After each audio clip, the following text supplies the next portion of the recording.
And I'm not gonna sit down and make a video with screenshots exposing my bullies.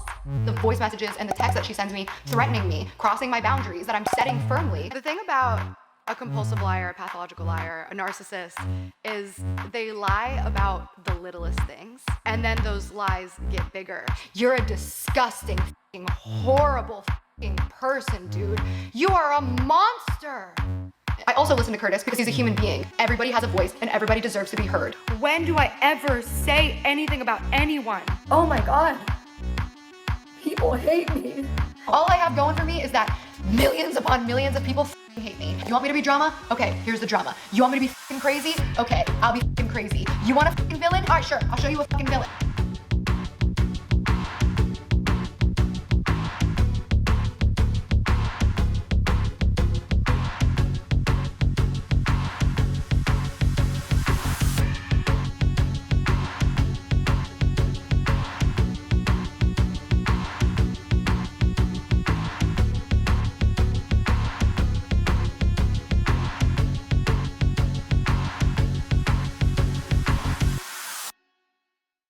To be a failure in life is something that we all fear the most. Success brings you money, things, praise, and overall admiration. But what does failure bring? Failure brings shame, embarrassment, money troubles, and worst of all, you can become a laughingstock or the freak show of the internet. I'm drama seeking, right? I started drama. I just want attention. Ah! I do want attention. Please! I personally feel like failure and even the concept of success is kind of what you make of it. You can choose your own parameters that define success for you. But in the world of social media, and especially the world of YouTube, success has a very specific parameter. Numbers. When your numbers are good, you are a social media success, flying high, receiving all of the praise and admiration. But then when your numbers are bad, you're irrelevant and no one cares about you, apparently. Why are the views so low? Even from hate, like where are the videos? I kept telling myself, I guess people just don't like me. Oh my God, people hate me. So you can't fly too high off of social media success, or you might plummet to the depths of irrelevancy. And in even worse cases, you might lose it all, as is the case right now with Gabbie Hanna. Gabbie Hanna, formerly successful YouTube star and story timer or storyteller, recently had a very public reaction to her career falling off. And while there's been a lot of great coverage on some really problematic things that Gabbie Hanna has done recently, all of the recent events surrounding Gabbie Hanna made me wonder, what has led to this happening? How did Gabbie Hanna become seemingly such a massive internet train wreck? So let's talk about how Gabbie Hanna destroyed her career. Fuck you. Fuck all of these people. I am the fucking victim. But before we get into the video, if you haven't subscribed yet and you like this type of content, then subscribe if you want to.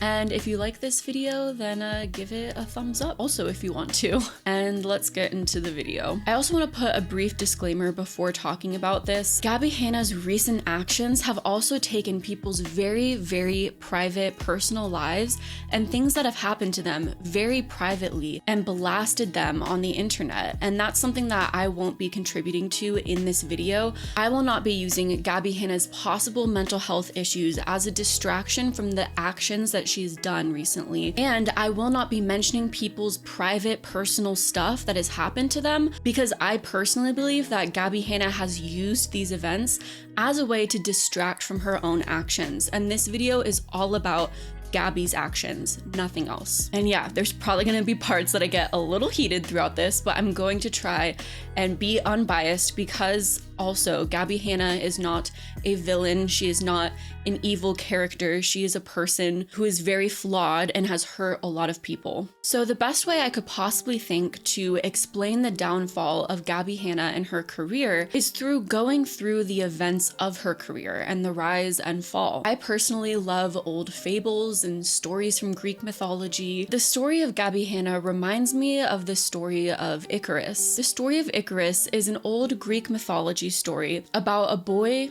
named Icarus who attempted to escape Crete with his father by using wings his father constructed out of wax and feathers. Before taking flight, his father warned Icarus not to be too confident and not to fly too close to the sun, or the wax on his wings would melt. But after taking flight, Icarus gets carried away, becomes overconfident, and even blinded by his own confidence, and flies too close to the sun, only for the wax to melt off of his wings and for him to plummet down to the sea below. The story of Icarus tells the tale of hubris and blind confidence, and the dangers of, in a strange way, maybe believing in oneself's capabilities too much to the point where it defies logic. And I think this story relates really well to the story of Gabbie Hanna. In my opinion, Gabbie Hanna's blind confidence is ultimately the main cause of her downfall. And once she started to fall downwards, she desperately tried to cling on to relevancy as it slipped from her grips.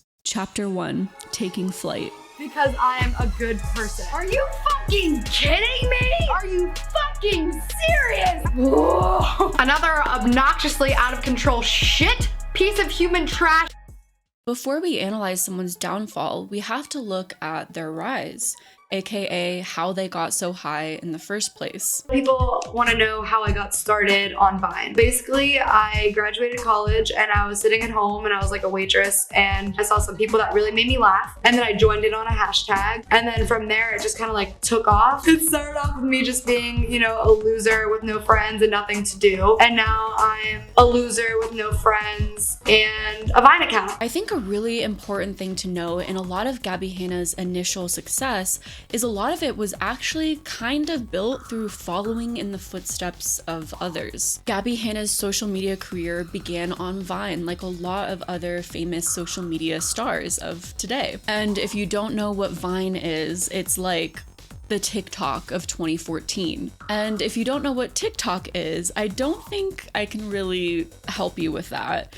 And there might be certain parts of this video that are a little confusing to you. But Gabbie Hanna's initial Vine formats were pretty much very similar formats to what everyone else was doing at the time. Monica left and took everything. She took everything? God, what a bitch. Yeah, I knew she wouldn't give back the dress she borrowed. Typical Monica. And then she told me that CJ had been cheating on me. At least you have a boyfriend to cheat on you. Can you believe I've been single for 2 years? I get high with my baby. Has anybody ever told you should be a singer? Yeah, actually. That person is not your. That was the humor that I was raised on. That was what was funny in media. That's what was popular on Vine. And as somebody trying to be popular on Vine, I did that. She didn't revolutionize anything, and even at times made very offensive content because unfortunately, a lot of other Viners made very offensive content. This is a really, really early Vine. I don't even know if this is good to react to. Okay, ready? Yo, these people is the worldwide daddy. 1, 2, 3, 4. 1, 2, 3, saco. That's it. I feel like this is racist. Yeah, honestly, it is, and that's how Carlos was made on my channel. Really, is that how? Racist then, racist now, racist all the time. I love running through black neighborhoods with my shirt off. I'm gonna steal all of your baby daddies. I remember there being a lot of comments of people being like, this is racist.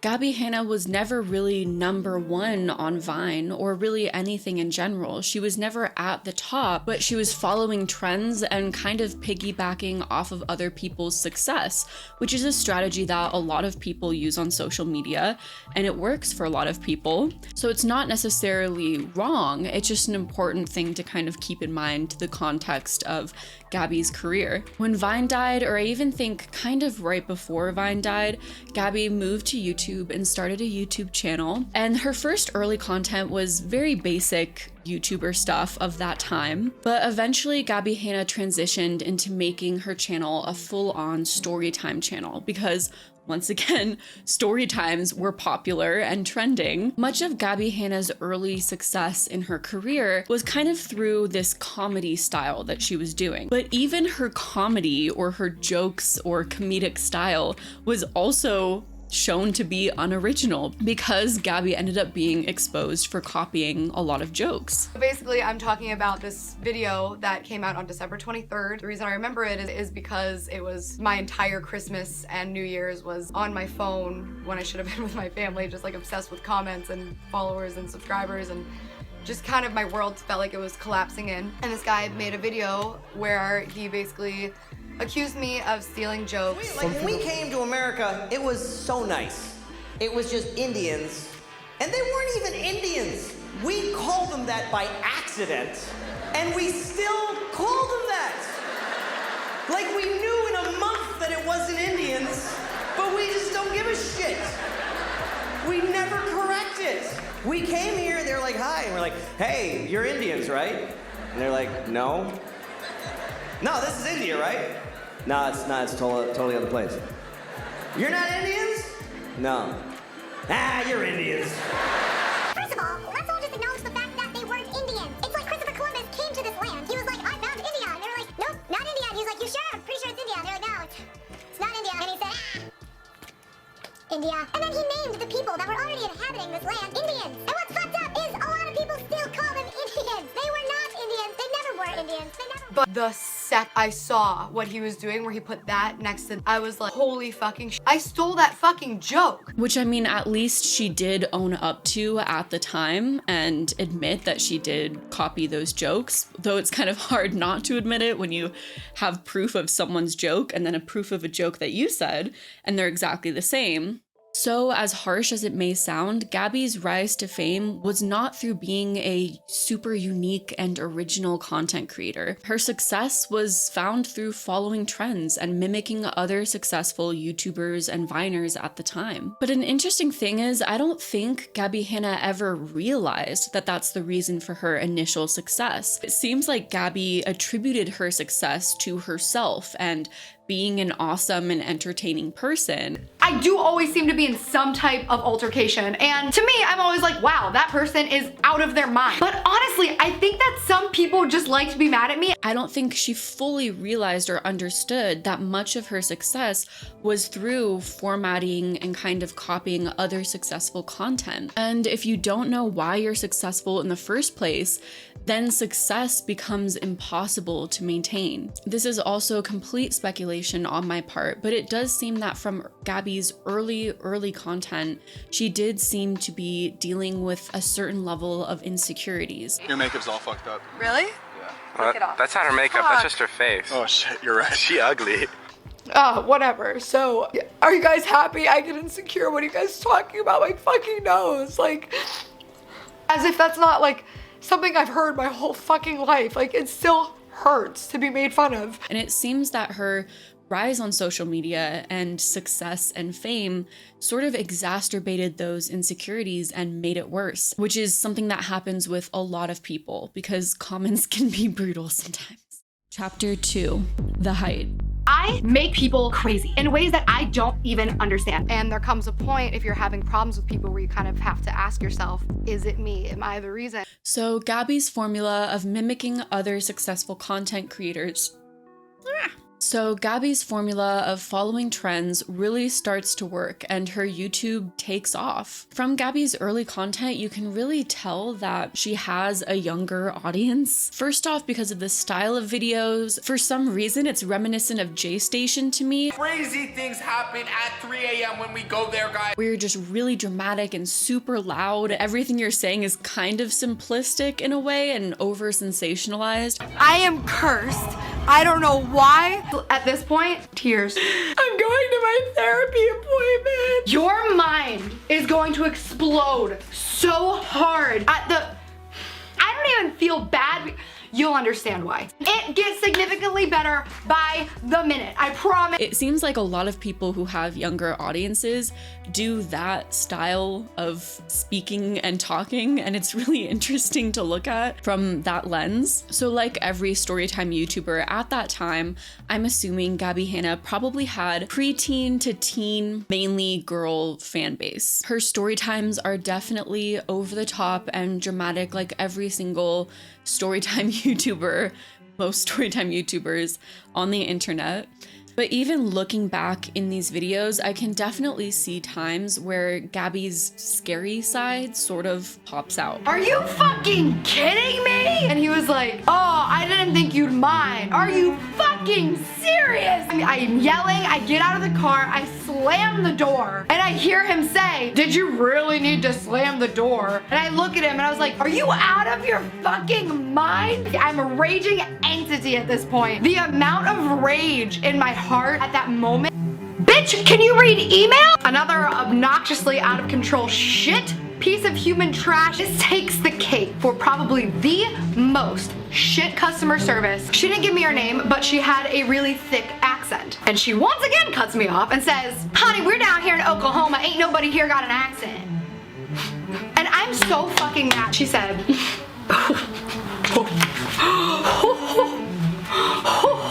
I'm like, listen, you have to let me speak to a manager. Even in Gabbie Hanna's initial success, there were many instances where she seemed to be a very confrontational and aggressive person. There was the situation with Ricegum, where, to summarize, Gabbie Hanna was kind of wanting him to get some sort of response on a Snapchat video. Ricegum is here, and I know that I want to challenge him to a battle, but I know he won't do it. It's Alex's birthday, so I don't want to ruin the party. You know what I mean? But honestly, if Ricegum ever wants to like live freestyle battle, like drop a beat right now, bitch, I'll murder you. Hey Ricegum, I just challenged you to a live battle on Snapchat. Would you do it? And kept provoking him, even though he said, no, I don't want to do this, no, and was not feeling prepared to go on social media or anything. He just wanted to be at a party and be left alone. Hey Ricegum, I just challenged you to a live battle on Snapchat. Would you do it? No. Live rap battle. Why would you do it? No, I don't want to do it. All right, so Ricegum have his ghostwriter today. It's fine. I think we can still battle. I think we're good. No? You don't want to do it? And she wouldn't leave him alone and kept kind of instigating something with him, and he got really upset and broke her phone. Okay, so update. Sorry if it looks like I'm crying. Ricegum didn't think that joke was very funny, and he hit me in the middle of a party and shattered my phone. I can show you that in a sec. I'm standing out on the balcony so that it doesn't like make a scene. Like, he literally like, everybody's like, did he hit you? And I was like, yeah, he did. And my phone is broken, the screen is broken, the back camera's broken, so I need to get a new phone. Here is my pop socket in my hand that fell off when he shattered my phone. It's broken. Sad, I just made this. Do I think that's right or an okay thing to do? Not at all. Physical aggression, no matter what, is inexcusable and not okay, period. Neither person was right in this situation, period. End of story.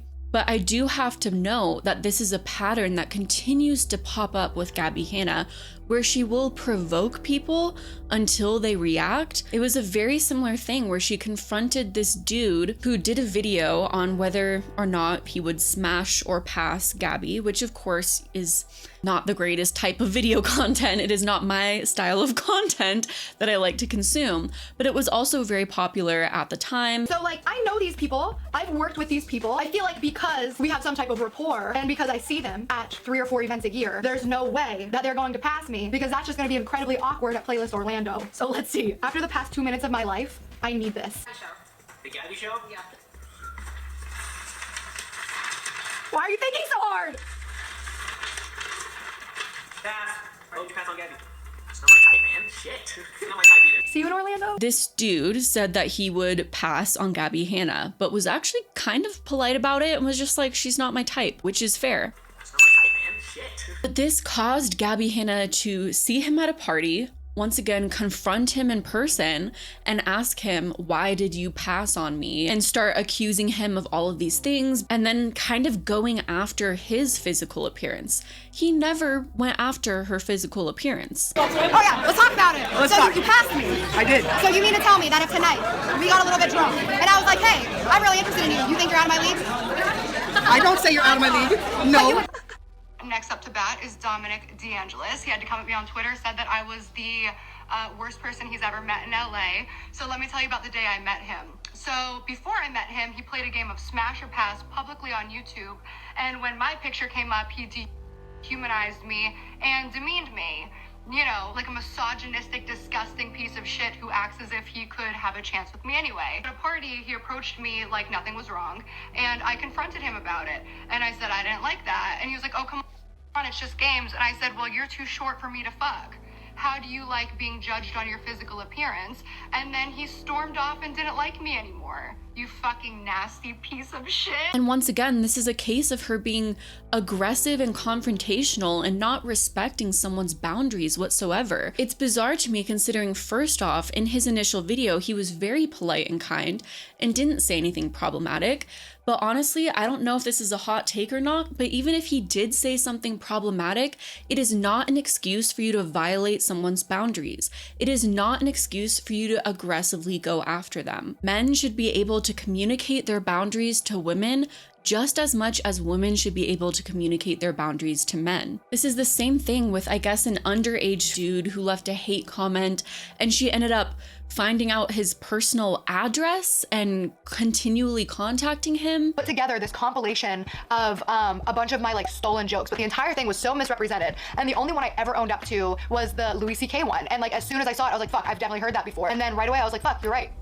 Turned into a huge fucking scandal. So years later, I went a little bit crazy. So I DM'd the kid because I wanted to do an interview with him and be like, hey, why did you do this? Because so many of them were such a fucking stretch. So years later, I find the guy and then I may have found his full legal name and address and his parents' name and where he went to school, but that's only because like I wanted to know why somebody did this. In my opinion, Gabbie Hanna kind of harassed these guys and put them in an uncomfortable situation, and to this day feels very justified in doing that. And that's not to say that these guys responded in the perfect way, it's just to say that, I don't know, I don't think you should harass people and go after people like that.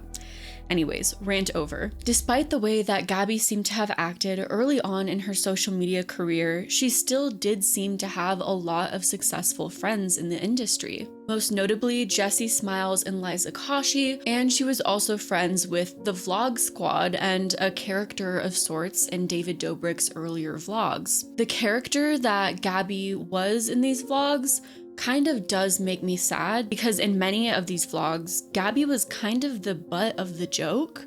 Is that the saying? The butt of the joke? Yeah. It's amazing what artists can do with people's faces. Look what they did to Gabbie's. It's so lifelike. The beauty aisle. Gabbie, have you ever been in there? Probably not. I got a gift, and I got it for Gabbie. Oh, it's for me? And she's been needing these, and I know how much you love to dance. Wait, it's something I've needed? You've definitely needed it. We've all kind of talked about it. Are these diet pills? Oh my god, David, that is so true. Exactly. And now take 4 of these and you can probably dance better. How to ruin a perfectly good day. Hi. It's that easy. It seems like her friends sort of saw some of the insecurities that she was dealing with and chose to exploit those insecurities by making them the main purpose of her character on the vlogs, and that is really sad to see. And I can personally empathize with this part of Gabbie Hanna, the person that's dealing with a lot of internal struggles that are sort of being showcased all over the internet and picked apart by everyone on the internet. But it becomes harder and harder to empathize with her when she also attacks people and constantly victimizes herself in situations where she isn't the victim. It becomes harder and harder to stand up for her in any possible way, in any capacity, when she does all of the other hurtful things that she's done. By this time, Gabbie was huge on YouTube.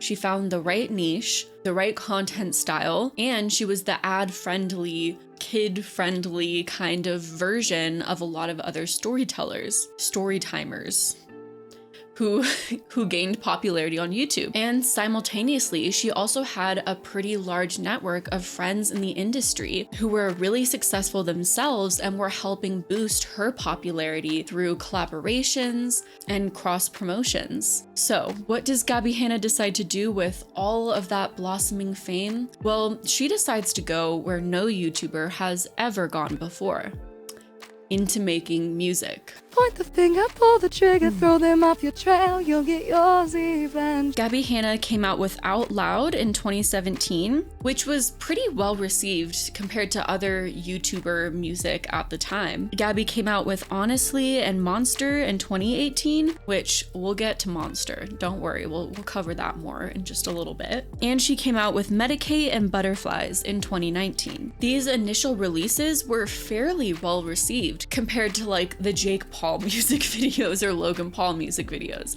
And I think to Gabbie Hanna, that meant that she could transition her YouTube career into a serious music career. But to go from a storytime YouTuber into a pop star is a pretty hard undertaking and a pretty hard transition to make. It requires a full transition of your brand, especially if you go from a comedic, lighthearted storytime style to an edgy music style. That is a full-on transition of your brand and what people know you as. And the reality is, there's a high possibility you can lose your audience in that transition process. But for some reason, Gabbie Hanna didn't think that would happen. She thought that no matter what she did on YouTube, that it would be well received. Chapter 3, when success melts away. Gabbie was just not confident in herself and needed to act up and act like a massive diva on set just to outshine everyone else. Gabbie and I were close friends. So when she acts like the victim and is wondering why all these people in her life who claim to be her friends are no longer her friends, you do things, Gabbie, to make people not be your friend. For the record, and I'm not gonna throw anyone else under the bus, a lot of people don't like her. Low-key, behind the scenes. It was all the parts where Trisha said that she was scared of Gabbie. It kind of just made me realize all of the manipulation. It made me realize all the times I've apologized to her, all the times that she's made me stop being friends with friends. It was the beginning of me realizing that this person who constantly preaches about being a good person, about being so much better than she used to be, like, it made me realize that all of that's bullshit. Gabbie is gross and she's a scary individual. Scary. I am the fucking victim. So just as Gabbie Hanna started to focus more and more on her music career, the monster meme hit.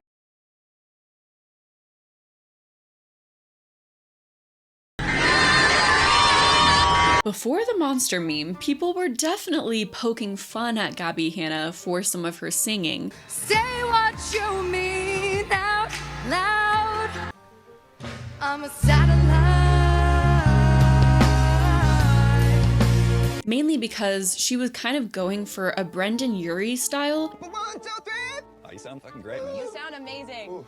I don't want to make it about me. It never mattered what I had to say. I was always wrong. Every question turned into a never long lecture. That sort of slightly screaming, slightly singing style is really hard to do and also wasn't entirely on trend at the time.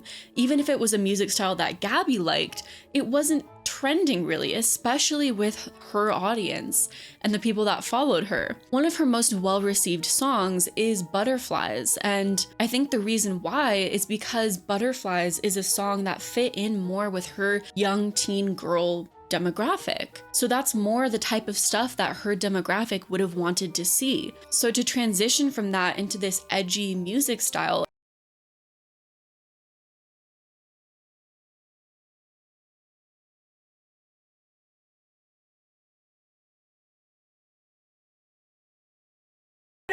it just doesn't resonate with her audience as well. But the backlash on her singing and her music got so much worse the moment the monster meme came out. I'll be flexing that ability and judging someone who apparently can't sing that well. Gabbie Hanna. Recently, Gabbie Hanna has made the grave error of thinking she's got talent. We're both YouTubers, Gabbie, you can't fool me. I've got less talent than a blunt toothpick. Luckily for today's video, there is a plethora of content out there demonstrating Gabbie Hanna's newfound singing ability. And call me Mr. Rectal Cavity, because today, I'm going to be an asshole. I just don't think that these things are generally good ideas. And I think that it's best for learning singers or people who are trying to learn to sing to be as low-key and stealth as possible while you start getting better, because people love to criticize singers more so than they will criticize almost anything else. According to Gabbie Hanna, the reason behind the monster meme and this whole situation that happened was all Genius's fault, because since her song is very screamy, they decided to use 2 mics so she wouldn't blow out the mic. But then they transitioned to that other mic very harshly, which caused that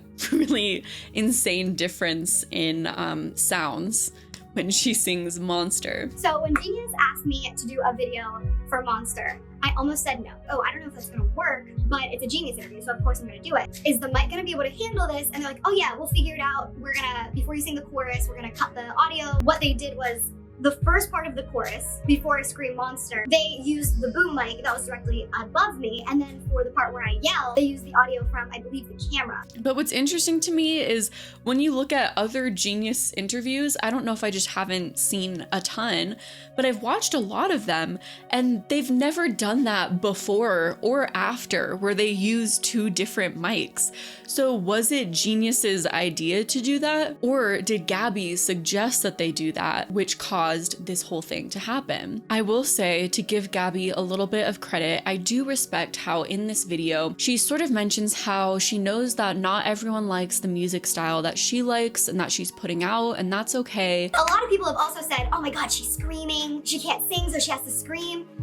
I wanted to scream. That's how the song is written. That's like my style, and a lot of people don't like that style, and it's an artistic choice, and I'm okay with that. I personally gravitate towards sounds and a music that has growling and screaming sounds in it. And I respect that. If you want to put out art into the world, then do that. Do your own thing. That's amazing. But don't be upset at people for not liking it and expect that you're not going to get the same reception because you're doing things that are off-brand, off-kilter, or that your audience might not like. This whole situation also opened up a ton of reaction videos to Gabbie Hanna's live singing and talking about how bad some of her singing is. And unfortunately, from this point onward, much of her music and singing career began to be viewed as a total joke to the general public. She was no longer being taken seriously, her music was no longer respected, even just the little respect that it had seemed to have gotten lost at this point. And that general public reaction, in my opinion, kind of completely halted her music career. Around a similar time, Gabbie also had a few major scandals that a lot of tea channels covered. One situation I really don't feel comfortable talking about because it has to do with a very young girl dying a very horrible death, which I personally feel like is just off limits to talk about on my channel personally. I know that her family is trying to get important laws passed regarding this situation, so I will link helpful resources down below on that so that you can read up on the positive change that's trying to be enacted regarding this situation instead of just talking about the horrible thing that happened. There's certain things I just don't want to touch on my channel. But the other drama situation that happened is kind of right up my alley because it has to do with a scam. And that situation is the Kenza cosmetics situation. If you saw my video on Tana, you probably already know what I'm talking about. But in 2018, both Tana and Gabbie Hanna, Gabbie Hanna, promoted a company called Kenza Cosmetics, and they promoted this company as selling free makeup brushes, and you just had to pay shipping. So people would pay like $30 for shipping, and basically that means they're paying like $30 for these makeup brushes, but it was that kind of marketing trick where it's like, well, it's free though. Get it while it lasts, this huge sale. But unfortunately, a lot of people started to feel that they had been scammed by this whole promotion because either the brushes never showed up, they showed up 2 to 3 months later, super long in shipping, and were broken and damaged, poor quality brushes. So a lot of people were just kind of upset because the brushes were marketed as super high quality, amazing brushes, such a steal. You have to get in on this now. And especially if you have a young teen girl audience, they're not necessarily going to know automatically that's shady, that's sketchy. I'm just gonna say here, as I always say, if something is marketed as free, it's likely a scam because nothing in this world is free. The thing that I wasn't taking into consideration was the fact that the website was marketing them as marked down from this price to this price. And if I'm being completely honest, I didn't even look at what, like, I mean, I saw it because I opened the website, but I wasn't looking at it like, oh wow, they said these brushes were $60 and now they're $0. Because when I look at stuff like that, and this isn't the assumption that I should have made for everybody, when I look at that, I'm like, oh, that's clearly not an $80 brush set. That's a marketing tactic. People always, like, every website marks down their prices to make it look like it was overmarked and now it's marked out, whatever.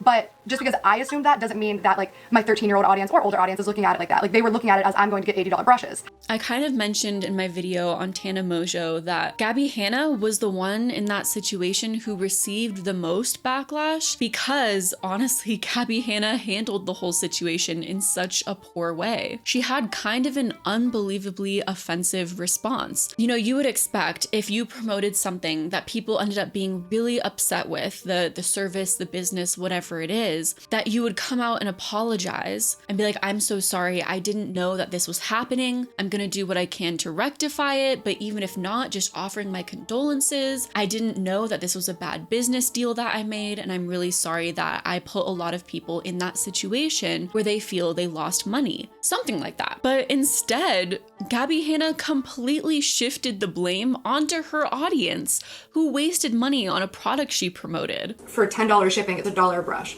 So when I got the samples, I liked them, they're soft. I said, this is something that I wouldn't mind. She kept trying to argue that they're wrong and it's not a scam because of this reason or that reason, and basically told them, yeah, it's cheap. They were marketed as free. Manage your expectations. Audacity. It seems around this time is also when Trisha Paytas and Gabbie Hanna sort of started butting heads. Once again, Gabbie Hanna bringing someone's very personal life and personal information to the public, spreading rumors behind the scenes and also publicly kind of through cryptic Instagram posts and polls about Trisha Paytas's sexual health. I have a genuine question that I want to ask the general public. If somebody tells you that somebody has an STD, an incurable STD, it comes from a close friend of theirs, a source, and then you find out that a friend of yours is sleeping with them, is it wrong of you to say, hey, just so you know, I've heard this, don't know if it's true, but this person told me, talk to them about it, ask about it? Is that fucked up? I'm just genuinely curious. All I'm saying is I've been being painted as a villain for a year, 2 years, I don't know how long, because I knew somebody was sleeping with someone who I wasn't close with her. I was close with him, and I heard that she had an incurable STD. He told me he slept with her. I literally said, hey, this person I've heard has this incurable STD, and if you're going to continue sleeping with her, ask her about it. Don't know if it's true. A close friend of hers told me. That's all I know. Be careful. Keep an eye out. Use protection. And I'm a fucking bad person because no matter what I do, I'm always a bad person. Because it's one of the scummiest, lowest things that has ever happened to me, and she's never once apologized. She thinks it's totally fine. And I'll read you the text of what she said now, again, saying like, you have issues if you think me concerned about a friend's health is like low. No, it's low, it's scummy.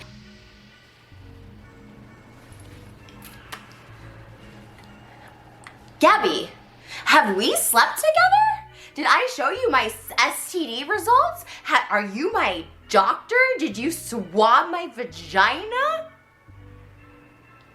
Why? Why does Gabbie Hanna bring random people's personal information publicly and blast them? Why is this such a pattern for her? You'll see throughout this video, it gets worse. It gets a lot worse. And she has no regard, because somehow she feels that this person wronged her. And so that means that she is justified and dragging their personal situations in life into the public eye or even behind scenes to people like fans and other influencers and once again, another thing that happened along this entire theme of dragging people's personal information into the public eye, let's briefly talk about Jessi Smiles. It kind of just made me realize all of the manipulation. It made me realize all the times I've apologized to her, all the times that she's made me stop being friends with friends. It was the beginning of me realizing that this person who constantly preaches about being a good person, about being so much better than she used to be, like, it made me realize that all of that's bullshit. Now, Jessi Smiles and Gabbie Hanna used to be best friends, and then they had a falling out and were no longer friends. Both of them being storytime YouTubers, and so there's a lot of history there of them making stories about each other. I haven't been friends with this person for years. This happened so far in the past. There is a huge astronomical difference between having crazy bitch moments and being a crazy bitch. And just having beef in general. I'm sure we've all had a toxic friendship where there's that sort of slight animosity or beef with someone, even if you don't talk to them years later. Now, a lot of this story has to do with, once again, very, very personal information about Jessi Smiles' personal life that Gabbie Hanna brought into the public eye through one way or another. So I'm not going to be touching on this person, Jessi's personal information. I don't think that's my place or my thing to do, so I'm not going to mention it. But long story short, Gabbie Hanna messaged a fan, a private person on Twitter, and bombarded them with personal information about Jessi Smiles' mental health, medications, and a very traumatic instance that happened with Jessi Smiles that has to do with her and only her, not Gabbie Hanna. Gabbie has crossed the line completely, and I don't know what else to do than this. I don't know what else to do than to just like use my voice and tell you guys what's going on. And this girl, her name is Deanna. She tweeted, so Gabbie saw Deanna's tweet and she didn't like it. She felt strongly enough that she felt she needed to message Deanna. And that's why I'm here today, to share those messages with you. Because this fan ended up contacting Jessi Smiles and telling Jessi Smiles what was said privately to her by Gabbie Hanna, Jessi felt the need to publicly defend herself, as I think everyone has a right to do. If someone is spreading misinformation and lies about you, or taking your very, very personal life and exploiting that to twist a narrative about themselves, you have every right to defend yourself. So Jessi Smiles made a video on Gabbie Hanna called Gabbie Hanna needs to be stopped, which I'll link down below. And along a similar timeline, Trisha Paytas also made a video about Gabbie Hanna. Because I keep texting her, telling me to leave me alone, that I literally never think about her, and she literally responded, you talk about me all the time. I don't think about her ever.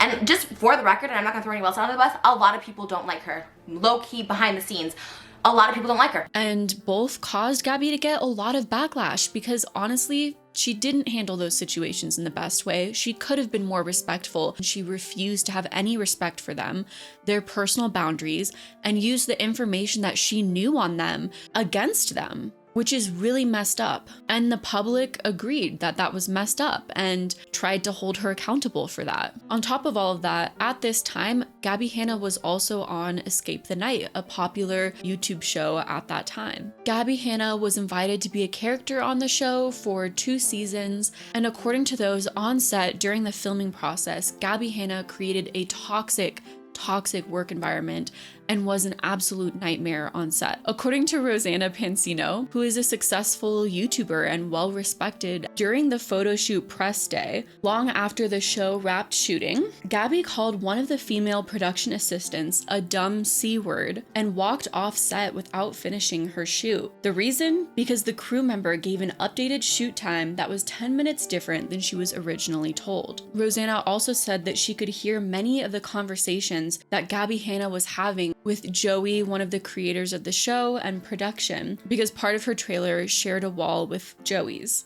And Rosanna said from what she did hear, she can say she'd never experienced someone talking like that. There were issues with everybody, but they all stemmed from Gabbie. Gabbie was extremely rude to Tana. Tana was very new to fame, to influence, to having a following at the time, and there was a lot of bullying from Gabbie's end to Tana. I really think that Gabbie was just not confident in herself and needed to act up and act like a massive diva on set just to outshine everyone else. You do things, Gabbie, to make people not be your friends. What you did to me on Escape the Night is the reason we are no longer friends, and the reason why I talked badly about you being on Escape the Night. Just because we were friends before that doesn't contractually make me obligated to never say anything bad about you or never not be your friend because we were friends in the past. You did this. You ended our friendship, not me. The way that you acted on set of Escape the Night is why we are no longer friends. Making life on set a living hell by being disrespectful and rude and mean and foul to not only cast, but crew, screaming at the director, demanding things, and calling a production assistant a dumb is not how you act on set of one of your friends, not even just your friend, any set. In general, that's not how you act, regardless of your mental health issues. This is not how you act, okay? And that is why we are not friends, Gabbie. And that is why I don't like you. It's because of what you did to me. You are not a friend. That is not how a friend acts. That's just not my definition of a friend. So overall, Gabbie Hanna was extremely destructive during the filming of the show, argumentative, confrontational, and unwilling to be flexible in regards and respect for the larger production and the production team's efforts, which requires a lot of people's cooperation and time. And unfortunately, Gabbie acting this way to a lot of her supposed friends in the industry, as well as I'm sure a myriad of other things, caused people to start to distance themselves from her. She stopped being invited out places. People stopped talking to her or involving her or really seeing her as a friend because she treated them badly. And when you treat people badly, even if they accept your apology, that doesn't mean they have to continue a friendship with you. Monster came at a time when I was feeling like I was losing a lot of people, and it felt like a lot of different people in a lot of different directions, and it felt like I was doing something inherently bad or I did something wrong. And there comes a point, if you're having problems with people, where you kind of have to ask yourself, is it me? Am I the reason? Because sometimes it's hard to see things from another person's perspective. Gabbie Hanna did mention that around this time, she was dealing with a lot of mental health issues and even an ED. And once again, I sympathize with her for dealing with those things, but it does not excuse you from being a shitty person. Chapter 4, The Fall. It's not a coincidence, like as much as everybody wants to say that I'm just irrelevant now and nobody cares. This is record labels pulling out of meetings and contracts because they don't want to be associated. This is my channel, my livelihood, being shadow banned based on false accusations. This is my social media plummeting by hundreds of thousands of followers and subscribers, which to me helped me with my music career, which is my passion, that I poured my blood, time, sweat, tears, energy, and love into. This is very much personal. My income has been cut to a third. I know people don't care because I live in a beautiful house. My income, my livelihood, my career that I've worked for 6 fucking years has been cut to a third. Why are the views so low? So, Gabbie Hanna's music career stagnated, her friends began to slowly drop her, and she got less and less views on her channel. And nothing she was doing was changing that, because honestly, she wasn't changing very much at all. Gabbie Hanna tried to come out with an artistic poetry book, but the book itself was kind of ripped to shreds by a lot of other YouTubers who reacted to the book and pointed out how terribly written it was and how it was kind of a poorer version of poetry books like Milk and Honey and a lot of Shel Silverstein books, or something like that. That's the gist from what I could gather. I'm not a booktuber though. Sadly, my first impression of Gabbie's poetry was that it's all quite shallow. It's very much what you see is what you get. There's nothing really under the surface. This is Gabbie's second collection of poetry and it is titled Dandelion. Dandelion has been released about 3 years after Adultolescence and around 1 year after Gabbie faced a hell of a lot of criticism for that first book being poorly written, a lazy attempt at poetry full of cliches, and honestly just a bit of an insult to actual good poets. And I highly recommend checking out a friend of the channel, Savvy Writes Books, for a better comprehensive explanation of all of that. All right, class, welcome to Savvy's Business School. Today I have a question for all of you. Raise your hand if you have the answer. Who are product reviews for? The customer! Very good, very good. The product reviews are for the customer. Excellent. Let's try another one. Now this one's a little harder. If product reviews are for the customer, then who are book reviews for? Everybody say it with me. Repeat after me. Book reviews are for the reader. Product reviews are for the customer. Book reviews are for the reader. Gabbie Hanna claims that despite all this criticism, her book is still selling very well. Came out, it did great, it was a New York Times bestseller. It sold consistently $40,000 net, gross every single month for years. I wrote a book 2.5 years ago. It's in Urban Outfitters 2 years after its inception. It was a New York Times bestseller. It consistently, for 3 years, every month, this isn't me trying to flex on you guys, consistently every single month after the initial big explosion of like everybody getting at the beginning, has sold $40,000 in books. Every single month for 3 years. But you can definitely tell that the criticism very much hurt Gabbie, and she became very defensive over her poetry and very critical of everyone who was giving negative reviews of it. This book was the first step for me to be able to, vocalize and verbalize some things in a way that I could veil it in humor and lightheartedness, but still be able to tell my secrets without oversharing or hurting other people. So this book gave me a lot of power to open up about shit that I've been swallowing for years, and I know that a lot of people who have read it got it because they've had similar experiences. So I think the minute you start trying to sell your stuff to other people, you know, it's pretty open to criticism. They were like, why are you still going at this girl? Like, relentlessly, she can't fucking stop. And it's because when she talks about me, she gets hundreds of thousands to millions of views, and then she posts a little makeup get ready with me and gets 4,000. That's why she cares about my art. She's not a fucking artist. I don't care about her fucking opinion because she has no accomplishments in art or has proven to me that she's actually intellectual enough to understand art. I accept my criticism from talented, smart people, not abusive, toxic, exploitative bullies on YouTube.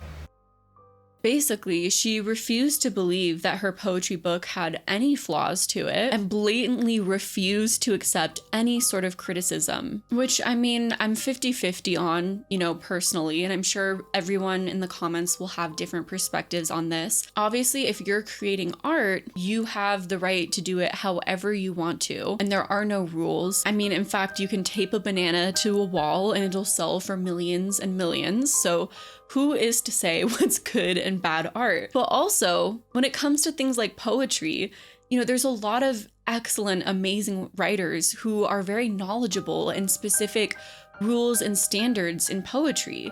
And I do think if you want to create well-respected poetry, you have to improve in those areas and abide by those fundamentals. Poetry is completely subjective. While we can analyze it and say this is a good poem, this is a bad poem, they're kind of only from kind of technical perspectives. What you like and don't like is completely up to you, and there's no right and wrong there at all. Simultaneously, Gabbie also refused to take any sort of criticism about her music or her content, and refused to believe that there was anything that she had done personally that had caused this decline in views and reception. So instead, Gabbie Hanna became convinced that she had been shadow banned on YouTube. I'm not going to show what I have right now because I don't want to tip my hand. Because I'm collecting all of the data and the evidence, of course. And I have a team of people working on this. Like, this is a big girl problem. Like, this is an internet drama. So a while ago, probably about 6 months ago, if I had to guess a time, my channel was shadow banned. So I was shadow banned because around the same time, a group of people decided to put out hit pieces that were filled with lies and slander and defamation and misinformation and malice. Which doesn't make any logical sense, and a lot of people have pointed out how that's just not how shadow banning on YouTube works, and it's just bizarre to me because I've had, you know, videos that have been received very well and videos that have not been received well. The last thing I would do is think like, oh, YouTube has completely shadow banned me, and that's the only possible reason as to why this video didn't get as great of a reception as others. It just seems very short-sighted, very illogical, not based in reality, because reality is careers have ups and downs, especially on YouTube. Lots of YouTubers have high points and low points, and when they approach things logically, they're able to figure out why that was and make the right adjustments. But no, instead, YouTube is shadow banning you. Got it. And this is all the start of major trouble with Gabbie Hanna. Because Gabbie Hanna didn't seem to have any understanding of why her channel gained success, she also didn't seem to have any understanding of why her channel was failing. That feeling of putting like your time and tens of thousands of dollars and months and passion and work and excitement into something, and telling yourself like this is going to be like a turnaround for me. Fuck, I'm sorry for getting so emotional. This is just like, whoa. Like the pain you feel when that thing like fails, just as like a creator and an artist, is like an ego hit, and like you get your hopes crushed and like your expectations crushed, and that's one thing. When you find that your platform that you've, fuck, okay, I'm like, oh, like the platform that you've been so loyal to and dedicated to is like actively trying to hurt you. The dying channel, the washed up has-been, the irrelevant YouTuber. These labels are every YouTuber's worst fear. But what do they really mean? There's a great video by Tiffany Ferg on the dying YouTuber or the dying YouTube channel that I think ties in really well to this conversation. Let's discuss the downward slope of the roller coaster that is YouTubing. Again, we all know that our popularity won't last forever, but still it's very hard to accept once it starts declining. YouTube channels typically die a slow, painful death over a number of years. At first, your growth will stagnate, then maybe your views will start dropping, maybe you're getting less comments, less engagement than usual, but hey, maybe it's just a bad month. Then you realize you're no longer gaining subs each month, and actually every time you upload, you lose subscribers. Now again, because YouTubing is a roller coaster, it's normal to have slow periods or even times of negative growth. Your social blade can be in the red, bad, but we can always turn things around, right? Like this has happened before. Things were slow and then we got that one video picked up by the algorithm and things were great. Regardless of how high your peak was, it feels shitty to be past it. If your videos are underperforming, you're losing subscribers, you may feel like or be seen as a flop, a has-been, irrelevant, old news, a dead channel. YouTube is a public platform, so it's not just how you feel about yourself, it's the awareness that other people can see what you're doing and how you're doing. There can be a lot of shame and embarrassment involved or self-consciousness. And again, if you have tied your self-worth and value personally and professionally to these numbers, once they start declining, how you feel about yourself and your work starts declining, you start devaluing that. It's not just that your channel is not doing well, you're not doing well. But something that I thought was interesting when watching that video is this whole concept of irrelevant YouTubers and how much it ties into parasocial relationships. relationships. Many YouTubers who talk about their channel sort of not doing well anymore, or a project that they did that sort of flopped or failed, talk about it kind of from this very personal perspective, as if people didn't like them anymore. And like, you just tell yourself like, okay, it just didn't hit because people don't care about me anymore. And I told myself that over and over and over. I kept telling myself, I guess people just don't like me. And they take things very, very personally. It's talked about as if your audience no longer likes you as a person. Or if you have a channel that's not well received, it means people don't like you anymore. And like, you're used to your shit performing a certain way, and then it does it so drastically, like from 11 million views, 7 million views, like my music videos all have like millions and millions of views, right? And then Bad Karma, this one that I was like, holy shit, like this is my gem. Like I know Bad Karma's good. The charts know Bad Karma's good. The Apple Music and Spotify music playlisting knows this song is good, right? And then you see it has 700,000 views in a month. And you're like, oh my God, people hate me. Which is just kind of not true, and taking things really, really personally. Just like sometimes an audience will think that they know you personally based off of very limited things that they see that you post on social media. It's interesting because I think also YouTubers seem to have this perception that the audience likes them as a person because they're watching their content and stuff, which is just not entirely true. YouTube is a business, and the way that the algorithms on YouTube work are very specific, defined by specific parameters like video click-through rate, impressions, and viewer retention. When you have a very specific niche, like let's say story times, and you've gained popularity on YouTube through doing story times, when that niche begins to die out, so will your channel if you don't adapt. First off, because your videos aren't being recommended off of other videos, like let's say there's Gabbie Hanna and Tana Mojo, and they're both popular storytime YouTubers. Tana Mojo comes out with a storytime that's seen by millions of people. Under the recommendations, Gabbie's storytime is going to be recommended because it fits that similar niche. Then Gabbie gains views along with Tana Mojo. That's how cross-promotion works on YouTube, and it's a huge part of any creator's success. So when one person stops making content, or the topic starts to die out and the audience is no longer interested, altogether the whole system of niches kind of crumbles because no one's getting cross-promoted, no one's being recommended, and the audience is just not interested anymore. The most long-term successful YouTubers seem to understand how these niche trends work really, really well. They're able to know when the tides change and change along with them, while still kind of maintaining their core brand or personality or why people like them. So in my opinion, at this time, the reason why Gabbie Hanna's career was starting to fail had nothing to do with Gabbie Hanna necessarily. Even though she had been called out for being problematic, there's a lot of YouTubers who have been called out for being problematic that still have very successful channels, unfortunately, because they understand the business of YouTube.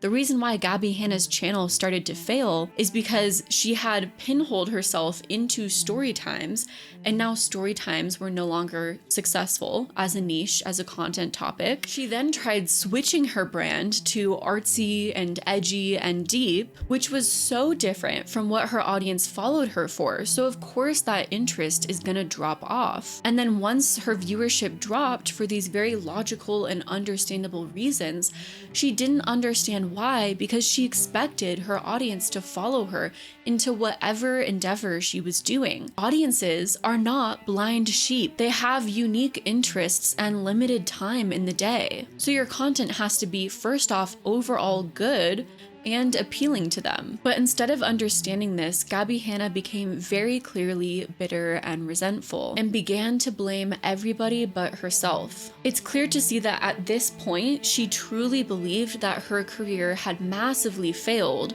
but that it was everybody else's fault and not her own. This is very much personal for me. This is my life. This is record labels pulling out of meetings and contracts because they don't want to be associated. This is my channel, my livelihood. being shadow banned based on false accusations.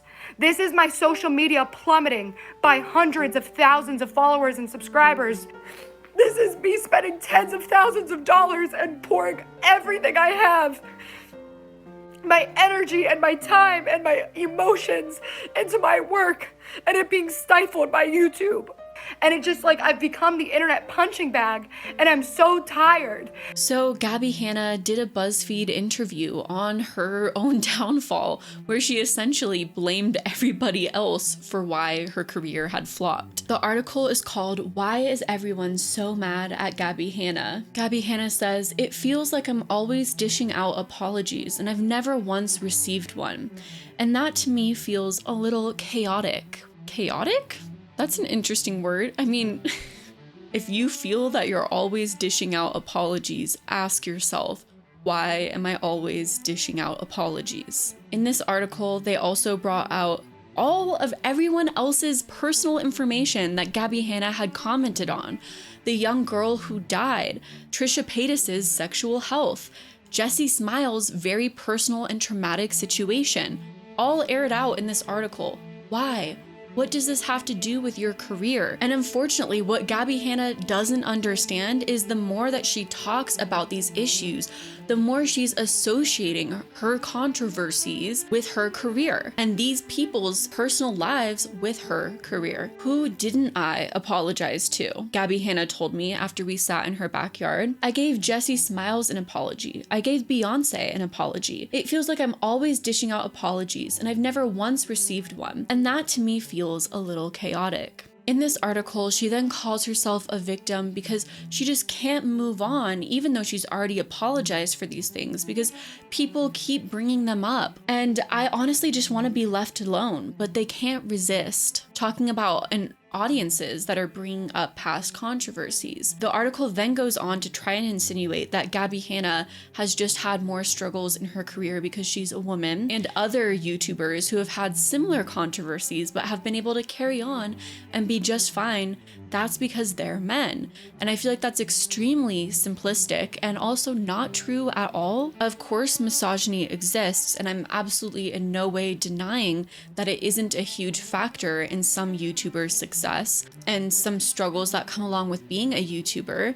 But it feels equally just as misogynistic to say that Gabbie Hanna should be able to move on from these controversies because she's a woman. We should want to see her thrive as a career woman and not want to criticize her for doing blatantly messed up things. Also, mentioning that her fan base is commenting on her videos, not letting her move on, to me indicates maybe her own fans don't feel she's apologized enough. So maybe she should apologize more. That is your fans voicing to you, please do something. This was not handled well enough. We want to see this change in your actions. We want to see a certain level of accountability. It is quite literally her fans holding her accountable. And no matter what, there will be some people who will never let go of little or small things. But if the overwhelming majority of your audience is saying the same thing over and over and over again, maybe they're not the ones in the wrong, maybe you are. In this article, Gabbie Hanna also brings up how she would receive harsh criticisms about her looks and appearance. And once again, this sucks because I would like to give her some credit, because I'm sure that would be awful to have certain insecurities and then have that be hashed out, like so publicly criticized and picked apart by others. But to lump that in with exploiting other people's personal lives in this article, there's just so much other bad surrounding it. So this article clearly shows that anger and blame just started to build and build and build inside of Gabbie Hanna. She began acting out on social media and TikTok. Complicated, but we're not complicated. I could explain it pretty easily. Have you ever been to a birthday party with children and one of the children won't stop screaming because he's just a little attention attractor, but when he grows up to be a comic actor, he'll be rewarded for never maturing, for never understanding or learning that every day can't be about him. There's other other people, you selfish asshole. I'm back, bitches. And I don't want to hear I'm acting different.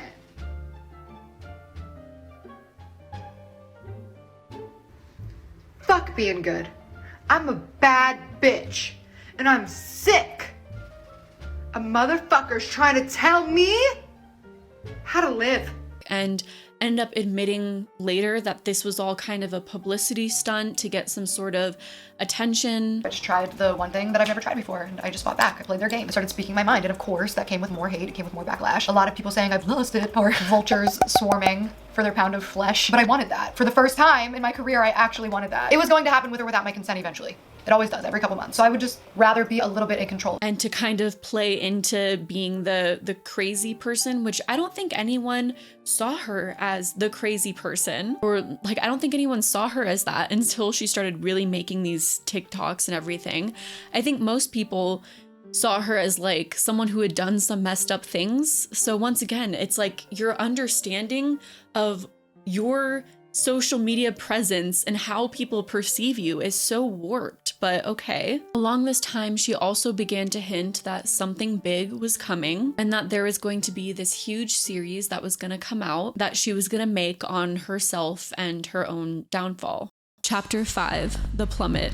When I started this series, I told myself that this was my goodbye and that I was going to burn everything to the ground. And if I lost everything, that I'd be okay with that, because I would rather lose everything and start over than continue in this cycle that I've been in. All I have going for me is that millions upon millions of people fucking hate me. And that's a really valuable fucking resource. So like, fucking lemonade. You want me to be drama? Okay, here's the drama. You want me to be fucking crazy? Okay, I'll be fucking crazy. You want a fucking villain? All right, sure, I'll show you a fucking villain. Heaven's sake, this here's one hell of a ride. Who cares?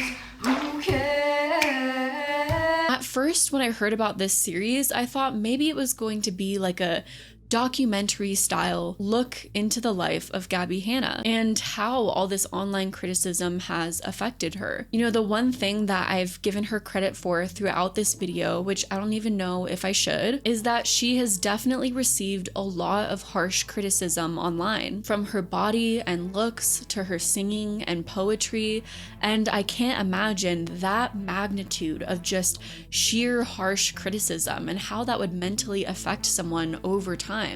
And that would be a series that I would have been interested in from her. But wow, was I wrong about what this series would be. They did so fucking much. The idea of letting people win who wanted to see me fail, who wanted to see me quit, who wanted to see me leave the platform. I hate giving them the satisfaction of feeling like they harassed me to the point of quitting. So I just kept going because I'm not a quitter, I'm a fucking fighter. My pride and ego have never let me just walk away and let them do whatever the fuck they were gonna do. I wanted to prove them wrong, I wanted to win, and I finally realized I would never fucking win this game. The series dropped, and it was truly a series about why Gabbie Hanna is the victim of everything. It was a revenge series of sorts, where Gabbie Hanna tried to quite literally target and go after every single person who she felt had ever wronged her, and why all of those people who wronged her had led to her career falling off, which, as I mentioned earlier in this video, in my opinion, is not the reason why her career fell off. Once again, there's a lot of YouTubers who have gotten into controversy who seem to be doing just fine, unfortunately. And I also have to know, regardless of what your specific mental health diagnosis is, I can't imagine how sad of a headspace that has to be to genuinely be so angry and resentful that you begin to target everybody else and just go after them vindictively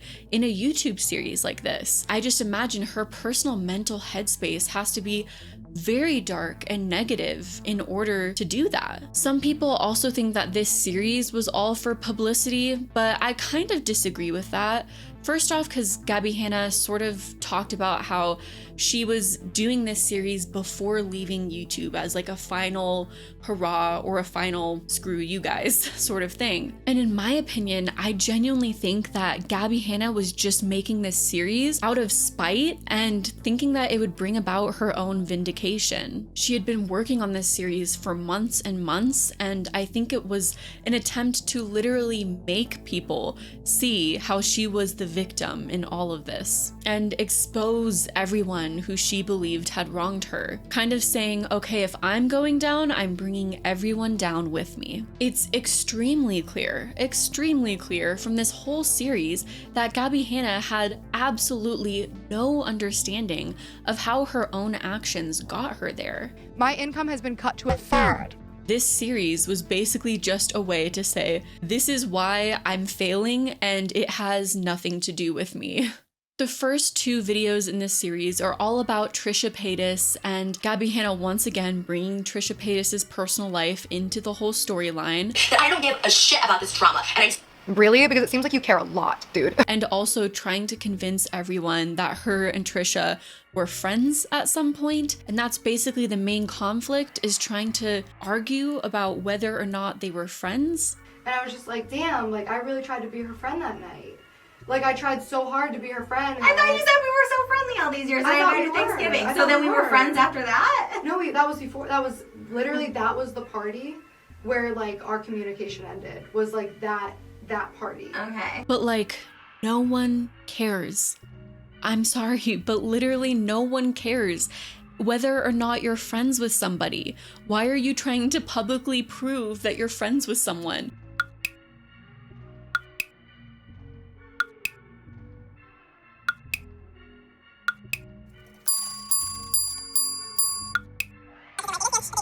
And we're not friends, and we weren't friends. Gabbie's not my friend. And on that note, we weren't friends. I just gotta be a lot more clear with this. The only way I relate to this is like, I thought sometimes I was dating people I wasn't dating. Also, honestly, I see this as an example, another example of Gabbie harassing someone. If someone tells you, we are not friends, I am not your friend, you cannot go after them aggressively to try and make them admit that they're your friend. You can't try to tell them, no, we're friends.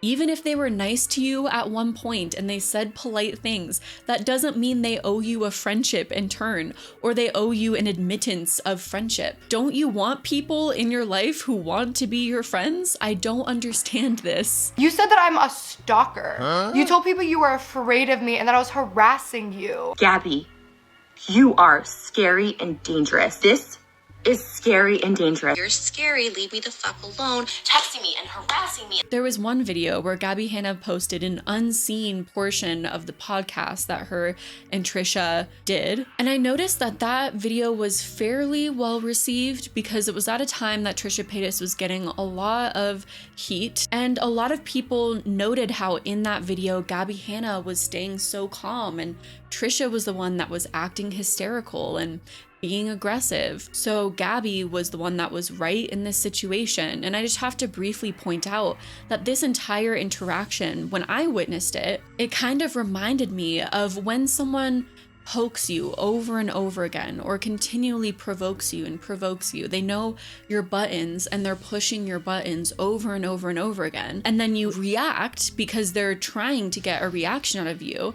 And then while you're reacting, they're just calm and collected and being either surprised about how you're reacting or playing the victim because you're being angry towards them. It's like they're acting calm to try and make you look like the crazy or hysterical person. But like the accusing me of like harassing you and stalking you, which You did that. I have those texts where I'm just like, stop texting me, like just stop texting me.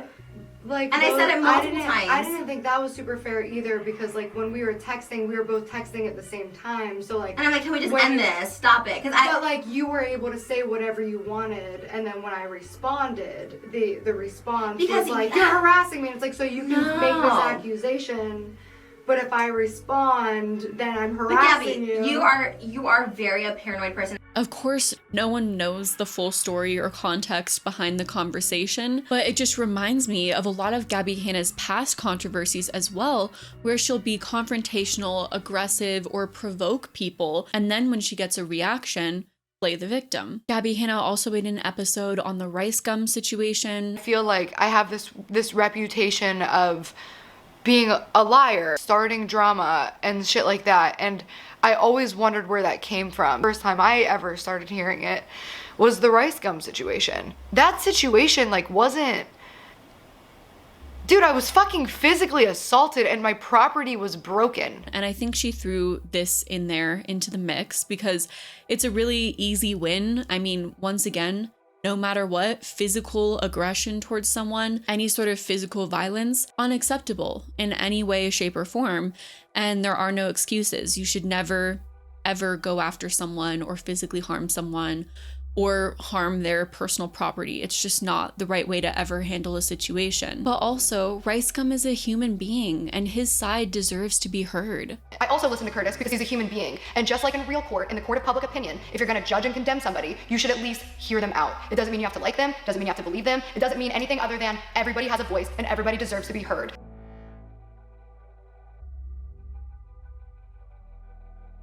I'm kidding. Gabbie Hanna also did an episode on tea channels and once again bringing up this young girl's horrific death. And once again, I won't be talking about that. But this was another video where I think a lot of people saw some good points in Gabbie's video. You don't get to dictate other people. You don't understand what's going on with them or how they processing. Everybody has a different point of view. I apologized for a situation that I should not have apologized for, and I'm going to stand my ground on this because while I am sorry that the family had to deal with this, this was not my fault. But it also provoked a lot of tea channels because she was calling them out by name and then was quite literally trying to force every single tea channel to make a very specific apology video. I did the right thing. I went in silently and tried to hide it and blur it to calm people down over it quietly because this should have never been news. Did you donate any of the money you made on those videos to the foundation that I have put out publicly, that I've called you to donate to? That's fine. Nobody can take your money from you. You earn that money, you do whatever you want. But you need to apologize to Bianca's mother. And I know that I will never get an apology from you for what you did to me, for gaslighting me, for making me the scapegoat to your disgusting exploitation. I know I will never get that, and that is okay. Share the petition to enact laws so that this can never happen again with your audience. Hold yourself accountable to the same standards that you hold everybody else. Like she was telling them, you need to make this type of apology video. You need to do this and this and this. And it was like a really aggressive and forceful tone in the video. What they did was evil and they profited off of it. And then they're posting about their Teslas. Angelica Oles, you started this thing. You absolutely above all need to take accountability for that. Apologize to the family. They're deeply hurt and were deeply affected. Dustin Daly, The Viewer's Voice, Repzilla, Anna Oop, Spill Sesh, all the rest of you who are too cowardly to put your face behind your name, you need to issue an apology. You need to issue a retraction. You need to share this petition with your audience and let them know that what you did is not okay, but that they can help ensure that it will never happen again. First off, if you're giving people step-by-step instructions on how to apologize, how sincere of an apology is that going to be if someone's forced into giving an apology and following these specific steps for giving one? I don't even know how to describe how wrong that is and just how illogical. And I hate to keep repeating myself or putting any sort of labels because once again, that's kind of what Gabbie Hanna does. This also feels like harassment. The tone that she takes, the forceful nature of what she says, and then additionally on top of that, the way that she treated Angelica Oles, another YouTube channel, kind of tea channel, drama channel on YouTube. Angelica Oles messaged Kim Devins to try to get her to change her story. Angelica, are you out of your goddamn fucking mind? Or are you just that morally fucking bankrupt that you thought that was okay? You are a monster. Oh shit. So Angelica Oles, instead of doing what Gabbie Hanna was instructing her to do, reached out to the mom of the victim herself and tried to gather more information from the mom, asking questions like, is this really what you want? What do you want? I have been in contact with Bianca Devin's mum, and I actually been in contact with her yesterday due to something that I saw on the internet, and we have resolved things. Now, She does not want to be involved in drama. She does not want public videos. She does not want people to at her, message her, talk to her about petty drama, mainly to do with Gabbie Hanna. That's not what she's here for. She's got more important things to worry about, aka being a mother and also changing laws, right? Like, she's got more important things to do. She does not want public videos. She does not want tea. She does not want drama. She just wants everyone to remember Bianca and talk about Bianca in a way that is positive in making a change. And I honestly completely understand why she did that. That's kind of a smart thing to do in this situation. And it's kind of responsible to go to the source directly, go to the victims directly, and make sure that they are 100% comfortable with a response or non-response or whatever it is. So then Gabbie Hanna made a video on Angelica Oles because she found out that she contacted the mom and just made a ton of inflammatory statements towards Angelica. The whole video was just really cruel and over the top, in my opinion, and extremely aggressive. Angelica, are you out of your goddamn fucking mind? Or are you just that morally fucking bankrupt? I know people throw around the word narcissist, but if you don't realize that you are a fucking raging narcissist, you are a monster. These are tabloids. They're disgusting. They have no morals. They have no limits. The whole video really made it seem like Gabbie Hanna was just angry at Angelica because Angelica didn't immediately fold and do what Gabbie Hanna was instructing her to do. This whole thing just makes no sense. It's like your audience has their own opinions, has their own input and thoughts. Other channels have their own opinions, input, and thoughts. Other people. You cannot, through willpower, force people to see your perspective, force them to do what you want them to do.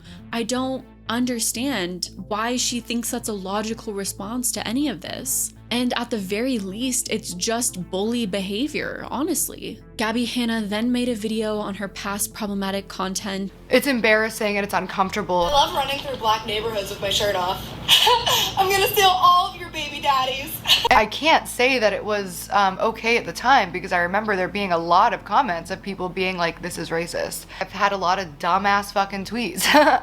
And it's embarrassing, which actually leads me to, I feel like I made a lot more jokes than I'm aware of in relation to kids. And when I see them now, I'm like, oh, ew. At the time, they truly did not feel like that to me. And then 2 more videos on Trisha Paytas. Once again, Trisha Paytas has said, please just leave me alone. Stop texting me, like just stop texting me. I keep texting her, telling me to leave me alone. You said that I'm a stalker. Huh? You told people you were afraid of me and that I was harassing you. No matter how problematic Trisha Paytas is, if Trisha says that they want to be left alone, that should be respected. And if Gabbie is not respecting their wish to leave Trisha alone, that's not cool at all. So I could understand why Trisha would feel scared by Gabbie. Hi. Oh, look at your face. Sweaty. Yeah. Do I look sweaty? No. It's hot in here. I'm dying. Then things really started to go south with her series, with her video, Escape the Nightmare, where she sort of exposed herself and how she was a complete nightmare on set. I was made a mockery of by people I thought were friends for years, and then they went on publicly to throw me under the bus after pretending to be my friend for years. And as soon as it was like an opportunistic moment, just be like, she was a nightmare to work with. Season 4, Gabbie, I had issues with her. I also had issues with her on season 2. I don't think I've ever said her name publicly, but it's not really news to anyone. She was miserable to work with for the most part. Like, I was just unprofessional. Dude, a lot of people have a lot of stories about me being unprofessional. I promise you that. Like, there's no shortage of them. I used to be really difficult to work with, and probably in the wrong setting, I'm still really difficult to work with. And don't get me wrong, I was like bitching the whole time. Like, I was very unhappy. So I blew up at the director. I blew up at probably Daniel. Which is so silly to me because it's a situation that she brought into the public eye where once again, she was clearly in the wrong and tried to once again kind of play the victim and throw a bunch of her former friends under the bus for very petty things, like not giving her the right food and having bad call times on the show Escape the Night, which we talked about earlier. And all of it is just like, not something worth mentioning. It's like, once again, your greater arguments, any sort of valid arguments that you're talking about in this series are completely lost by the petty bullshit that you're spewing. And all of these former friends also have a large following themselves, and they also have their side of the story. And of course, when they're being attacked or accused of all of these things, they're going to share their side of the story. Well, let's just get into this, shall we? So this video is a response to Gabbie Hanna's video, Escape the Nightmare. And I just want to give you guys a spoiler alert. Gabbie was actually the nightmare, so sorry, I had to spoil you. I do want to let you guys know that Gabbie and I were close friends. So when she acts like the victim and is wondering why all these people in her life who claim to be her friends are no longer her friends, you do things, Gabbie, to make people not be your friends. What you did to me on Escape the Night is the reason we are no longer friends, and the reason why I talk badly about you being on Escape the Night. Just because we were friends before that doesn't contractually make me obligated to never say anything bad about you or never not be your friend because we were friends in the past. You did this. You ended our friendship, not me. The way that you acted on set of Escape the Night is why we are no longer friends. Screaming at the director, demanding things, and calling a production assistant a dumb is not how you act on set of one of your friends, not even just your friend, any set. In general, that's not how you act, regardless of your mental health issues. This is not how you act, okay? And that is why we are not friends, Gabbie. And that is why I don't like you. It's because of what you did to me. You are not a friend. I don't think you realize this, Gabbie. Maybe you do, but you're scary. And you make it very hard for people to be honest with you. And if I was honest with you, nothing would have changed. You're so delusional, and you think that you were always going to be the victim. Even months after, when I finally did share with you my frustration of you on set, there was no getting through to you. There was always just an excuse. So maybe understand that the reason why all these people who are fake friends just don't know how to cut it off with you because you're scary and you don't make it easy for people to be honest with you. There were issues with everybody, but they all stemmed from Gabbie. Gabbie was extremely rude to Tana. Tana was very new to fame, to influence, to having a following at the time, and there was a lot of bullying from Gabbie's end to Tana, which I believe Tana has talked about publicly many times. And the same thing with Liza. I really think there was just a weird dynamic of having somebody who's a competitor from Vine and YouTube on the same show that you are. And I really think that Gabbie was just not confident in herself and needed to act up and act like a massive diva on set just to outshine everyone else. At the end of day one, a female YouTuber came up to Joey and I do want to protect people, and you know, I'm not gonna bring in their names because they're not a part of this and I don't want them to get attacked by anybody. Anyways, this female YouTuber who's been a long-time friend and a long-time collaborator and somebody who's been online for a very long time, was very successful, she came up to Joey and I and asked to be killed off the show as soon as possible because she was extremely uncomfortable with Gabbie Hanna and how she was acting on set, which just ended up making her look so much worse than she did before. And then the straw that really broke the camel's back is the situation with Jessi Smiles, where she tried to make an expose type of video on Jessi Smiles. So this video is not one that was meant to be in the series, but so much has happened since I finished the series and everybody just wants me to address the Jessi Smiles leaked phone call. This whole situation is just not my story to tell. I would hate if my biggest traumas in life were continually rehashed and retold on the internet, so I'm not gonna do that today. Because once again, this is a situation involving Jessi Smiles' very private personal trauma that Gabbie Hanna had absolutely no problem blasting all over the internet. So fast forward to June 2021, Jessi, unprovoked, released a very highly edited and manipulated version of the phone call. And in posting it, she said something along the lines of, "I'm tired of the back and forth. I just want to be left alone." Where was the back and forth? I know she posted that all she wants is to be left alone and that she wants me to stop using her past against her. Dude, like what? If you truly didn't want me to use the clips, if you truly didn't want me to talk about your trauma, then you should have just fucking left me alone. And linked under this video that Gabbie did, she showcased a 3-hour phone call that she had between Jessi Smiles. In this phone call, Gabbie Hanna was constantly interrupting Jessi Smiles, just having slight moments where she was being kind of disrespectful like that. However, when you are now saying they didn't exist, you are retracting. Jessi, you're deflecting and we need to get back to the point because you're deflecting. Because you're trying to make an excuse. You're trying to make an excuse for making a video that she literally won't listen. Like she won't let people talk and then it's manipulation if you like hit her back. It's crazy. I was in the middle of a sentence, so if you can let me finish it, that would be great. But Jessi, it's always about me, and you confirmed that it was about me. You confirmed it was about me. Gabbie, I'm not saying it wasn't about you. I'm just saying. So what's your point? When I did it, is anything productive gonna come out of this? I don't think so. That's why I've been trying to. That's why I decided that it's not worth it because realistically, you're not able or willing or ready to accept the fact of what you did. And once again, forcefully giving Jessi Smiles instructions on how she needs to make an apology, a public apology. And that's the only way that all of this is going to stop, is if Jessi Smiles does this and this and this in a public apology. What I would be looking for is, I should have never posted that video. I said some untrue shit, some true shit, but regardless, it should have been handled offline because there is a lot of untrue shit that you said in there. I'm not willing to say where I lied, where I didn't lie. I am literally telling you, I will leave you alone, and you're saying it's not enough. Because there has to be something on your end that does something for what you did. I am not going to engage with you further. Like, I'm literally not. If you were to now... That's not what I want, Jessi. You've already engaged with me. I want an apology. I want a public apology that should never have been made public. Yeah, that's not gonna happen. Okay, so then we keep going. I'm not doing anything with you. Like, I'm not. Well, then I'm saying I'm gonna keep going then. Trying to forcefully tell somebody what to do. It's just like, that's not, first off, that's not even an apology. If you're being forced to do it, it's not even a real apology. Second off, why does Gabbie Hanna want so many apologies from everyone? It's like she truly believes that that is the reason that her career has flopped, and that if she gets apologies from everyone, somehow that will turn things around. And that's just not, I don't think that that would even work out if everything went according to her plan. Gabbie Hanna also subtly used getting lawyers involved and taking legal action as like a very, honestly, thinly veiled threat of, if you don't do these things that I want you to do, then I'm taking legal action. Well, the thing with the defamation case, because I actually never said I was suing you for defamation. I was going to sue you for torturous interference, and I actually wasn't suing you for defamation because as a public figure, it's pretty much impossible to sue anybody for defamation. I was suing you for a lot of other things, torturous interference being one of them, which I can actually prove. Which is just a really cruel thing to do, because lawyers are stressful. Legal stuff is stressful, and it can be really traumatizing, and obviously most people don't want things to get to that point. And she also was trying to subtly threaten Jessi into signing an NDA. I don't want to go to court. I don't want to go to Florida. I don't want to take your money. I don't want money. I want a public statement and apology saying I should have never done this. It was inappropriate to share private conversations publicly. And I want that video gone.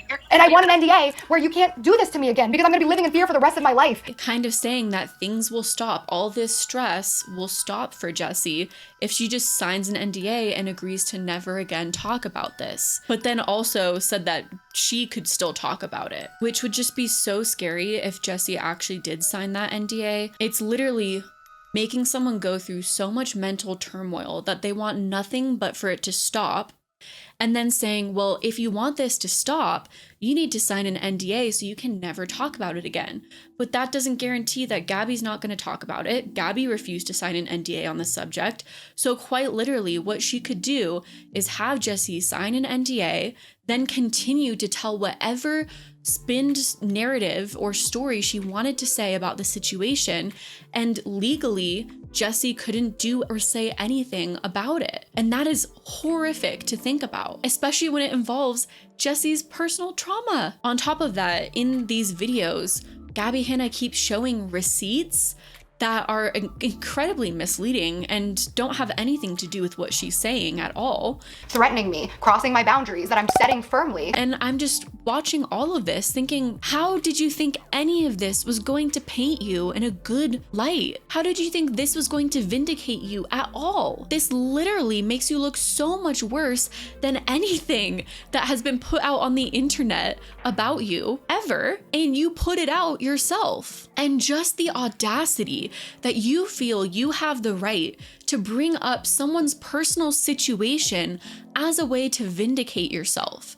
You think you have the right to do that. The audacity. Okay, I'm sorry, I'm raising my voice. I'm sorry, but you can't say that I incessantly do something and then not show me something. What I can say is that I find it highly inappropriate and insulting to me that you use my trauma, the thing that I've gone through that has shifted my life forever. I will never be able to change that. And you use it to defend yourself, and you use it to slander me. And the very worst part is Gabbie Hanna calls Jessi Smiles her abuser. I'm saying this with my whole fucking chest, and I'm past the point of needing or wanting people to believe me. I'm saying it for me. This is the truth. Jessi is my abuser. Since 2015, I have been the victim of narcissistic abuse, blackmail, harassment, stalking, slander, smear campaigns, gaslighting, threats of physical violence, and online harassment. She uses the word abuser, which is a very intense word. Meanwhile, I personally, throughout this entire situation, cannot see a single instance where Jessi Smiles wasn't doing more than simply defending herself because Gabbie Hanna started something either privately or publicly. And all the while, Jessi Smiles is pregnant with her rainbow baby when these videos came out. And this is where I get really angry and emotional about this situation. As somebody who is currently 8 months pregnant, for Jessi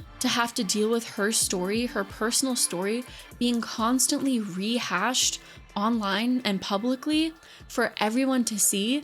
Meanwhile, while she's just trying to enjoy her pregnancy and have a healthy pregnancy, is so horrific to me and absolutely deplorable. Jessi Smiles was attacked, literally attacked so much by Gabbie Hanna in that video. Being called an abuser, being called horrifically harsh words like that can ruin someone's entire life. Meanwhile, you went through something where there was an abuser. It practically forced her to have to respond to this and to have to make a video about it. Because when someone claims that you were their abuser, how do you not defend yourself in that situation? How do you just let that slide? Putting myself in Jessi's shoes, I couldn't just let someone attack me and put out such defamatory statements like that. I could not. So Jessi made a video defending herself and explaining the full context of everything.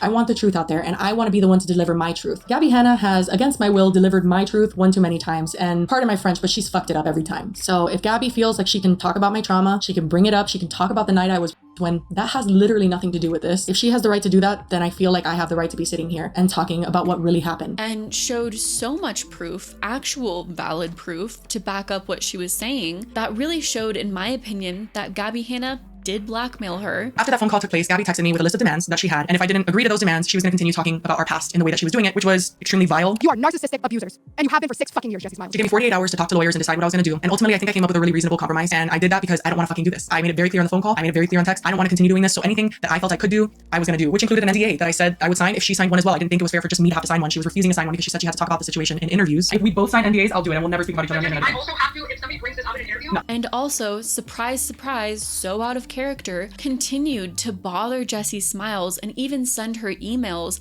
after Jessi Smiles asked to be left alone and blocked Gabbie Hanna. And I repeatedly asked this woman to stop. And it really frustrates me that she talks about boundaries when she has never respected a single boundary in my entire life. When I block her, she goes to my email and she emails me anyway. When I make it clear that I don't want to talk to her, she goes to other people to get messages to me. There is no escaping her, and she makes it seem like I want so much to do with her. She literally has always pushed and pushed and pushed until I'm like exploding. I don't know what else to do. No respect for people's personal boundaries. And again, harassment, anyone? Just me? And that's really as much as I feel comfortable going into regarding that situation with Gabbie Hanna and Jessi Smiles. I want to commend Jessi Smiles for talking about her story, for sharing it, for having that strength, for putting the power back into her own hands and not letting other people spread misinformation regarding her story. It just sucks that she was put in that situation. But ultimately, I know that she's probably inspired so many others like myself who have gone through similar situations. I know people throw around the word narcissist, but if you don't realize that you are a fucking raging narcissist. Jessi Smiles also brings up a really good point in her video, and that's that the way that Gabbie Hanna talks about people is extremely dangerous. Because what she's doing on this platform is dangerous, and there's no other word to say it. What she has done and what she's continuously being allowed to do to not just myself but many others is dangerous. It is so beyond irresponsible as a creator with a platform your size to accuse every single person that you don't like, that you've had issues with, and that you've hurt, of abusing you, of being narcissist. Gabbie Hanna quite literally throws around words like narcissist, abuser, and narcissistic abuser, and labels anyone that she has a problem with as such. This isn't me starting drama. This is me responding to abuse since 2018. She inserted herself into this. I was speaking about my poetry and a situation involving my poetry and talking about the unfair criticism that women get, and Angelica inserted herself and said that it wasn't fair for me to call my bully a bully, because that's what narcissistic, gaslighting, abusive people do. This is the truth. Jessi is my abuser. You fucking narcissistic abuser piece of shit. All of them. They're narcissistic abusers. I accept my criticism from talented, smart people, not abusive, toxic, exploitative bullies on YouTube. She also uses her ADHD constantly as a way of deflecting from her actions. This is hyperactivity. This is ADHD. This is the H in ADHD. I am acting differently because I'm being myself. I was masking because I have ADHD and because I didn't want people to know that I'm kind of intense and weird because I wanted you to like me. because I have ADHD. And using all of these labels like narcissistic abuser is so irresponsible because of her young audience, and it could possibly teach her very, very young audience very, very wrong things and misinformation about what narcissistic abusers are. And it also gives a look into Gabbie Hanna's mind. Any sort of criticism against her, any sort of run-ins or problems that she's had with people are an attack on her in her head. People having any sort of criticism against her, any sort of problems, is an attack on her. So in her head, she thinks that all of this valid criticism is people abusing her. And for that aspect, I truly, really hope that Gabbie Hanna seeks help before she continues to hurt herself and others.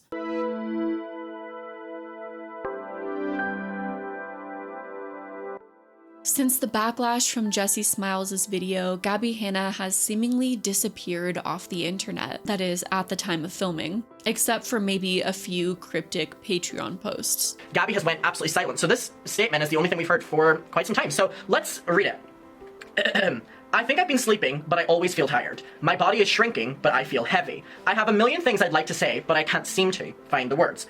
I'm sensitive, I feel everything and nothing. Oh, I'm tired. So it's been about a week or two since I made this video, recorded it, 8 months pregnant, and I am exhausted, let's just say, at the end of all of this. But to I'm sure no one's surprise, Gabbie has continued on with her series and has made multiple videos about Jessi Smiles. All of these videos go over the same information with a really bizarre twisted narrative, so it's not really worth it in my eyes to hash out what was said in those videos. So it's not worth mentioning besides just finishing up this video by saying it's very clear that the title of Jessi's video was accurate. Gabbie Hanna will never stop. She seems very determined to continue posting and dragging people's personal information in until she gets the vindication that she's looking for, which it's clear at this point she is never going to get. And at the end of the day, Gabbie Hanna has been in the way of her own happiness and her own career and has completely destroyed it all on her own. And it seems that this desperate attempt to keep herself from drowning into the depths of irrelevancy just really backfired on her, mainly for her inability to have any sort of insight into herself and the consequences of her own actions. The fall of Gabbie Hanna is, like the story of Icarus, a cautionary tale. Do not be blinded by ignorance, and when problems arise, look inward and self-reflect on how your actions have affected where you're at in your life. And so that's all how Gabbie Hanna destroyed her own career, or quite honestly, completely demolished it. And that's all for today's video. Thank you so much if you made it this far. I hope it was enlightening and I hope that it was helpful. At this point, I have no sympathy for Gabbie Hanna because quite honestly, she put herself in this situation through her actions and refuses to understand her own consequences of acting certain ways. I hope you guys are all doing well. If you've made it this far and haven't subscribed yet, don't forget to subscribe to the channel, and I will catch you guys in the next video. Bye. Oi!